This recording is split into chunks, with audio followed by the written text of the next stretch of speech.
ఇంటి రెంట్ కట్టకపోతే ఏం జరుగుతుంది? సినిమాల్లో లాగే ఇంట్లో సామాన్లు బయటకి శ్రేస్తారు, లేకపోతే ఏదో ఒక విలువైన వస్తువుని పట్టుకుపోతారు, లేకపోతే అదే చెల్లించాల్సిన వాళ్ళ బైకో లేకపోతే ఏ ఇతర సామాన్లో ఏ వాహనమో ఏదైనా ఉంటే పట్టుకుపోతారు. మరి మొబైల్ టవర్ రెంట్ కట్టకపోతే ఏం చేశారో తెలుసా? ఇప్పుడు చాలామంది ఇంటి డాబాలపై సెల్ టవర్లు కనిపిస్తూనే ఉంటాయి. ఇలా బిల్డింగులపై మొబైల్ టవర్లు ఎప్పటినుంచో ఉండటం గమనిస్తూనే ఉన్నాం. చెన్నైలోని కోయంబేడులోని ఒక బిల్డింగ్ పై ఇలానే ఒకప్పుడు ఒక సెల్ టవర్ ఉండేది. అయితే ఇప్పుడది లేదు. ఎందుకంటే రెంట్ కట్టనందుకు ఆ బిల్డింగ్ ఓనర్ ఏం చేశాడో తెలుసా?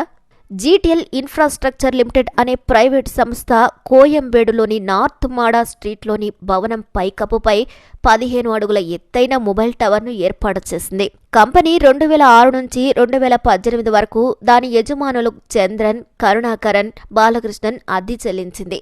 ఆ తర్వాత రెంట్ పే చేయలేదు. ఇక ఈ టెలికాం కంపెనీ మార్చి 12, 2018 నుంచి కార్పొరేట్ దివాలా పరిష్కరణ ప్రక్రియలో ఉంది.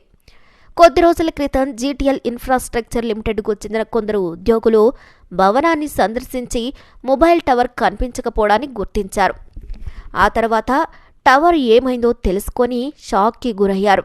బిల్డింగ్పై ఉన్న టవర్ కనిపించకపోవడంతో ముందు షాక్కి గురైన కంపెనీ ఉద్యోగులు దీనిపై ఆరా తీశారు.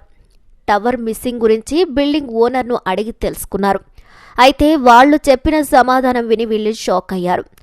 5 ఏళ్లుగా తమకు అద్దె రాకపోవడంతో టవర్ను కూల్చివేసి కోయంబేడులోని స్క్రాప్ షాపునకు విక్రయించినట్లు యజమానులు చెప్పడంతో కంపెనీ ఉద్యోగులకు ఏం మాట్లాడాలో కూడా అర్థం కాలేదు. అక్రమంగా టవర్ను కూల్చివేసి విక్రయించిన భవన యజమానులపై చట్టపరమైన చర్యలు తీసుకోవాలని కోరుతూ జీటీఎల్ ఇన్ఫ్రాస్ట్రక్చర్కు చెందిన ఓ అధికారి కోయంబేడు పోలీసులకు ఫిర్యాదు చేశారు. టవర్ విలువ 8.62 లక్షలని ఫిర్యాదులో పేర్కొన్నారు. టవర్ను కూల్చేటప్పుడు తమకు మాట వరుసకైనా చెప్పలేదని కంప్లైంట్ చేశాడు. అయితే 5 ఏళ్లు రెంట్ కట్టకపోతే ఏం చేయాలని ఓనర్లు తిరిగి ప్రశ్నిస్తున్నట్లు సమాచారం. 1-2 సంవత్సరాలు కూడా కాదు, ఏకంగా 5 ఏళ్ల నుంచి రెంట్ కట్టకుండా ఉన్నారని విమర్శిస్తున్నారు. అయితే లీగల్గా ప్రొసీడ్ అవ్వాల్సిందని, ఇలా చెప్పకుండా టవర్ను కూల్చడం, స్క్రాప్ షాపునకు అమ్మడం కరెక్ట్ కాదని మరికొందరు వాదిస్తున్నారు. మరి ఈ వీడియోపై మీ అభిప్రాయాలను కూడా ఖచ్చితంగా కామెంట్ ద్వారా తెలియచేయండి.